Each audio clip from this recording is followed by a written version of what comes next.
Assalamualaikum warahmatullahi wabarakatuh. Perkenalkan, nama saya Iza Hayati. Di sini saya akan membacakan materi tentang latar belakang kedatangan bangsa Eropa ke Nusantara.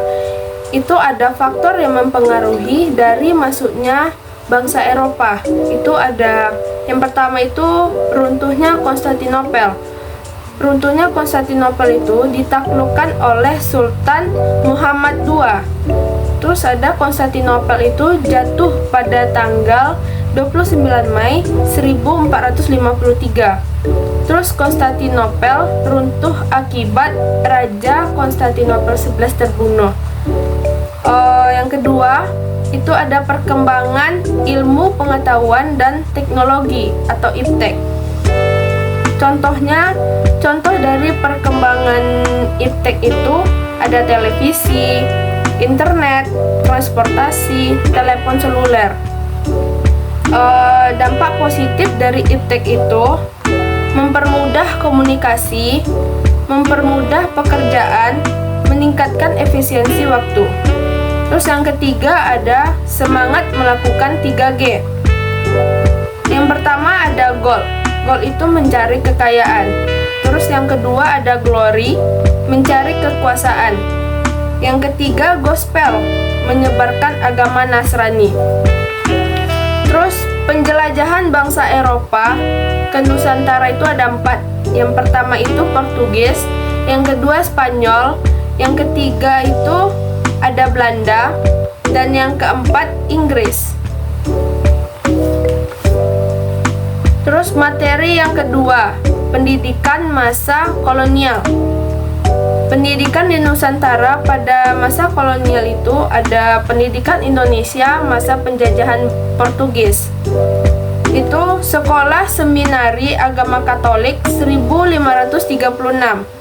Pengajaran, pengetahuan agama Katolik, membaca, menulis, dan berhitung dengan pengantar bahasa Latin. Terus ada yang kedua, pendidikan Indonesia masa penjajahan Belanda.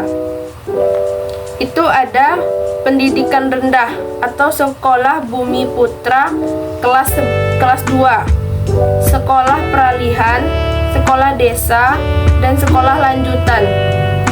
Terus ada pendidikan lanjutan atau pendidikan menengah.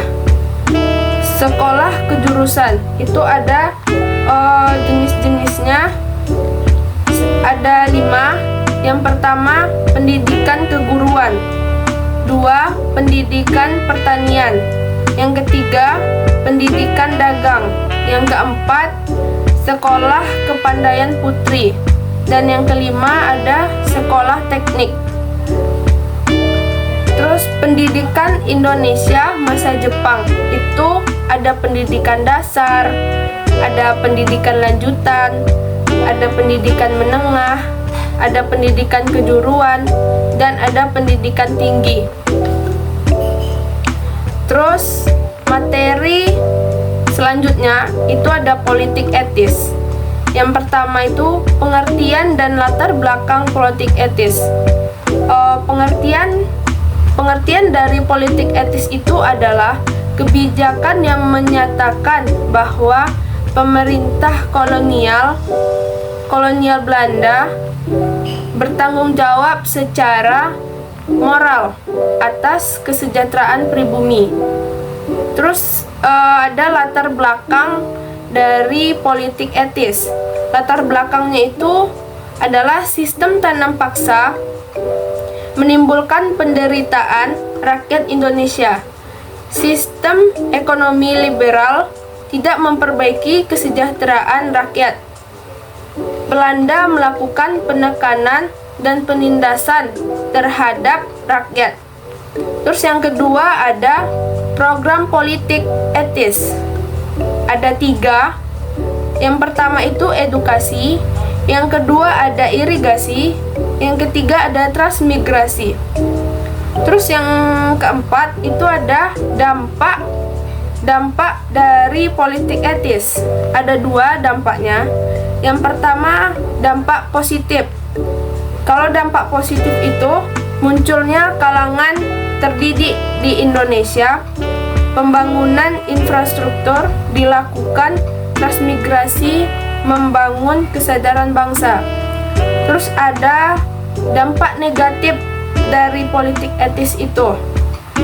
Tidak mendapatkan pendidikan yang setara, hak-hak yang tidak setara, transmigrasi dengan tujuan lain. Terus ada materi selanjutnya tentang nasionalisme Indonesia. Yang pertama itu definisi nasionalisme. Apa itu nasionalisme?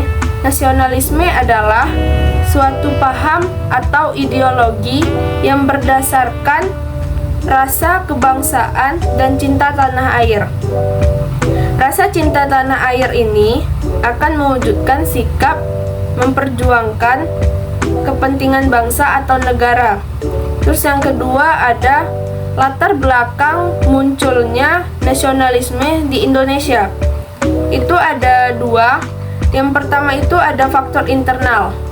Faktor internal itu yang pertama ada perluasan pendidikan.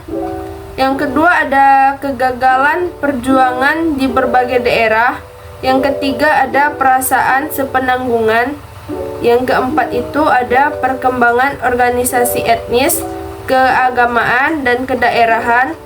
Yang kelima itu ada perkembangannya berbagai paham baru. Terus ada faktor eksternal itu ada dua.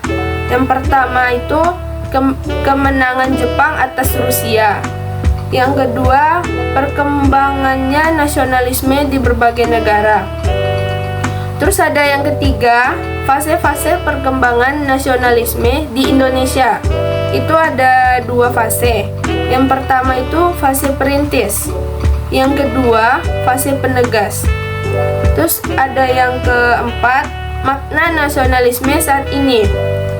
Gempuran era globalisasi saat ini di mana informasi dan budaya asing mudah diakses. Nasionalisme membantu kita mempertahankan kebudayaan dan tradisi sebagai identitas dan nilai-nilai lokal. Terus nasionalisme di era globalisasi saat ini penting untuk mendorong kegiatan untuk membuat negara kita maju. Baiklah, sekian dari materi saya ucapkan terima kasih.